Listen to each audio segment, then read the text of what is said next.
we're very similar. She has more privileges for things over me because I'm a person of color. Yeah, but what though? Do you have an example of what that might look like? What's going on, everybody? Welcome back to the channel. Hope all's good wherever you are. In this video, we have another clip of one of Sam Richards' longer live stream. The full live stream is linked in the description down below. I do recommend you go watch it. I personally love his channel. We're just going to focus on a small 9-minute clip here. Let's get into it. And I'm asking you this for it's one of these things that we throw out we just throw it around like white privilege, white privilege, white privilege, right? We throw these terms and concepts out. So how do you know it exists? So the lighter it is, so you see like really light, that means the non-Hispanic white population is less than 25% in these counties. These are all counties, okay? So when it's really light, like here, because these are all Mexicans all along the border, okay? But here, the really dark, so up here in Maine and so on, Maine's a really white state, or northern Michigan, really, really white. And then when you see these light counties here in different places, those are all Native American reservations, okay? So, but you notice how all along here, it's much lighter, meaning that the percentage of white people is much less. So, you know, if you grew up around these areas, or people that grow up in urban all along the eastern seaboard or in California, you think like, whoa, you know, the U.S. isn't very, it's not very white, like there are no white people, but you got to go in the center of the country here. And then suddenly, you know, the black and brown people start to diminish in numbers tremendously. So, you know, you're here at State College with Penn State, but, you know, if you were up in Maine somewhere, you would literally be the only Indian. So this is 2010, the light here, and 2020, the darker, okay? And now this is the total number in the population in millions, and this is the percentage. So in 2010, 63.7% of the U.S. population was white, non-Hispanic. And then it shrunk to 57.8. So it shrunk by 6% in 10 years, owing to new immigrants coming in and the birth rate among black and brown people a little bit higher, mostly brown people, less black people. So here is the population of white people. Look at the Hispanic population's gone up, went up in 10 years. Black population went up by a couple million in 10 years, but it went down in percentage, right? And then this is mostly Asians here, Indians, South Asians, and East Asians, okay? So just think about it. The number of white people is diminishing and will slowly, you know, in places like California, the white people are the minority. Okay, poor Americans, all right? I'd like you to comment on this, if you could. White people, of all the poor, this circle represents all Americans who are considered to be poor. It's 42.8, so 43% are white. You've heard the term white privilege. What do you think about that in relation to this? I think you hear a lot of things, but maybe people don't look at like facts and statistics about this. I mean, just looking at this graph, I mean, like a lot more white Americans in America are, I guess, poorer than other racial groups. Well, majority of people who are poor are not white, but, you know, not by much, right? Because it's, you know, I mean, it's 42% of that's pretty big. Yeah. But if you add up everybody else, everyone else there is black or brown. But nonetheless, it's close to being half and half. Okay, so first off, what's white privilege? I don't know how to answer that. Oh, well, just give it a shot. If someone say, hey, Phil, you go back to China, one of your family members says, hey, like, what is this thing, white privilege, that we talk about, that everybody's talking about in the U.S.? I think definitely if you look at the trends in corporations, you can see a lot more white people near like the executives, like the C-suite or whatever. Yeah. You see maybe more white people in like colleges, like College of Engineering, you see a lot more white people. Stuff like that, like career stuff is what one point I could point out right now. I think like my version of white privilege is when like someone who's the same as me but happens to be white, like Sally. Sally's also white, but we're very similar. She has more privileges for things over me because I'm a person of color. Yeah, but what though? Like, do you have any? Can you have an example of what that might look like? It could be in like the job market or academically or just like, I don't know, like I feel like there's certain things that people of color are taught at home that make us, or like that we're taught that like we're different from from white people sometimes. Yeah, okay, but is that privilege or is that? Well, I think it's like they have privileges that everyone should get. How do you know that white privilege exists? And I'm asking you this it's one of these things that we throw out we just throw it around like white privilege, right? We throw these terms and concepts out, but we rarely stop and say, wait, hang on, what does that mean? What are we actually really talking about? Right, and so you get where I'm going here, because this is not a trap, and it's like, and hey, by the way, and if you're watching, it's like she's not going to have an answer to this question. Okay, how old are you? 19.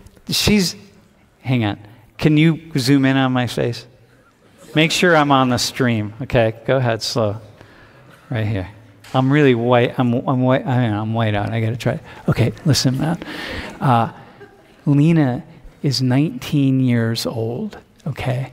I'm asking her a really difficult question in front of a room full of people, and she's not going to be able to answer this question, but I'm going to ask her to try, okay? So it's cool, all right?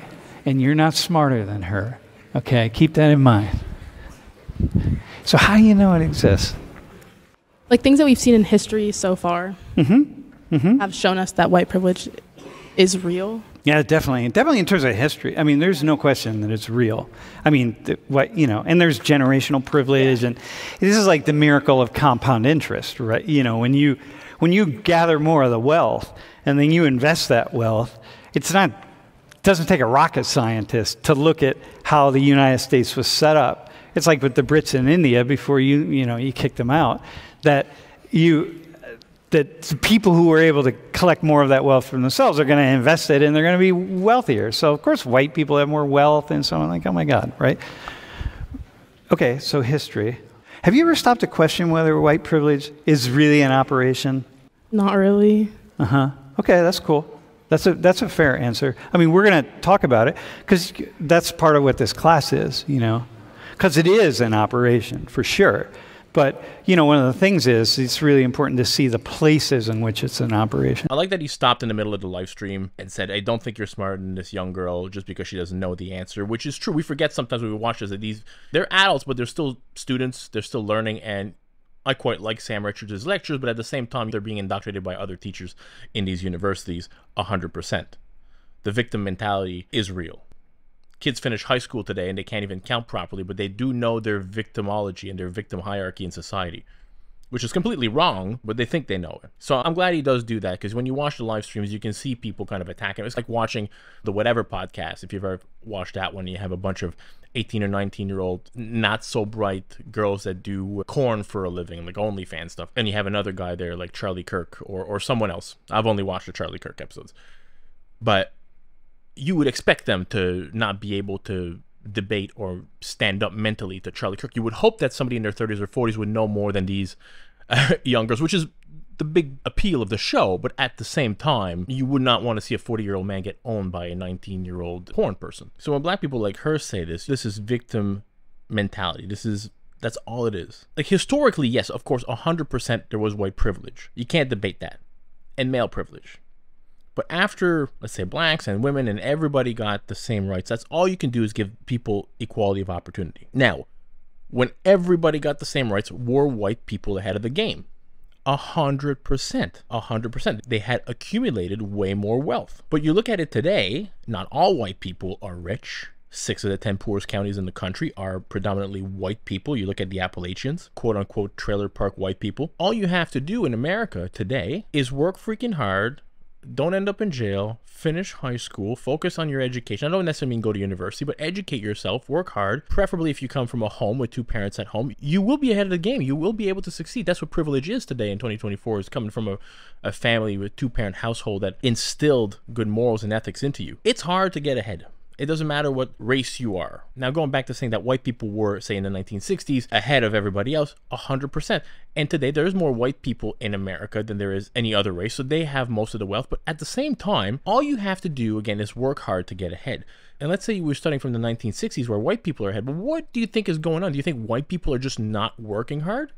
Of course they're working hard, and of course they're busting their ass. So they stay ahead in the wealth game because they were ahead. But in 2024, you can't penalize a white student, for example, with stuff like affirmative action and these critical race theory nonsenses because he didn't have anything to do with it. You don't fix injustices in the past by creating injustices today. So all they're doing is that they're penalizing somebody who looks like people that did a bad thing in the past to give some sort of privilege or advancement to people that look like victims of the past. That's all it is. America is not a racist country. Was it at one point? Absolutely, but it's not today. There's no way that Asians came in as the poorest class in the country and now are the richest class in the country just a few decades later if it's a racist country. And our institutions are not racist. They are not there to advance white people. If anything, if you look at any institution today, it's almost the opposite. They have stuff like affirmative action and everybody's got a DEI sector of their company to try to advance minorities. And if you say like black people are 13% of the population, and you looked at the CEO boards across America, you would say that there's a lot more than 13% of black people on them. They're doing good.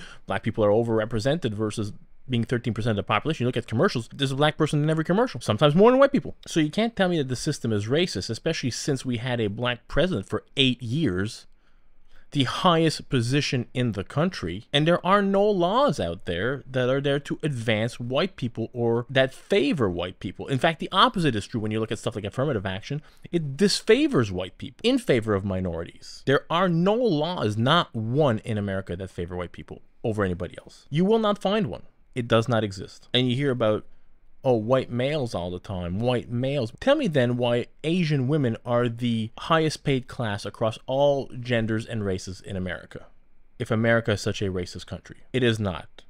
The black community is behind, and that is a cultural thing. And that is the American black community. Black people that come in from countries like Nigeria or Ghana or even a lot of the Caribbean countries like Jamaica, they thrive, they do well. But they also have a few things that a lot of the black people, American-born black people, don't have, and that is a 2-family home. It's going to affect white people even more in the future because the statistics on 2-parent households are dropping. More and more white kids are being raised by a single mom or a single dad. Mostly, obviously, a single mom. So that's what a lot of this stuff is. Having 2 parents at home. That's what privilege is to me anyway. Having a 2-parent household that instilled good morals and values in you and taught you the meaning of hard work and taught you how to, educate yourself, the value of higher education. I don't necessarily mean universities. When I say this, I just mean to educate yourself and in order to advance in life, to grow your wealth, to have a business, to be a thriving member of the population. That was a good clip. Hope you all enjoyed the video. If you did, smash that thumbs up button. Consider subscribing to the channel. Help it grow. I'll catch you all in the next video. Peace out, everybody.